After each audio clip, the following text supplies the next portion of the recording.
Их бамбай гэдэг хоёр байдаг шүү дээ. Би бол бамбайг бол бизнес гэж ойлгож байна. Эдийн засаг бол бамбай. Эрдэнэ бол улс төр баггүй юу? Тийм учраас одоо манай бамбай бол Батбөх байх хэрэгтэй. Тийм ээ, Батбөх эдийн засагтай байх хэрэгтэй. Найдвартай одоо бизнес эрхлэгч нартай байх хэрэгтэй. Улс маань эдийн засгийн хувьд чадвартай байх хэрэгтэй.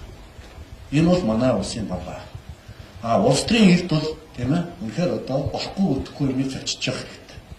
Тийм учраас өнөөдөр бизнес эрхлэгч нар одоо улсын салбарын төлөөлөгч нар та бүхэнтэйгээ уулзч би нэг зүйлийг та бүхэндээ бас амлая гэж бодож байна. Энэ бол хэрвээ Монгол улсын төр засгаас хэн нэгэн албан тушаалтан та бүхний хууль бусаа дагдлах, хууль бусаар шахалт үзүүлэх,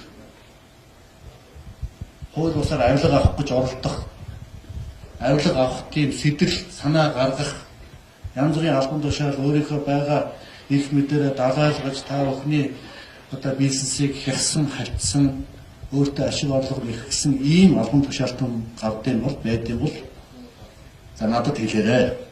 Би тэрийг чинь харин тэр сэлмээрээ сайхан савчаад байна.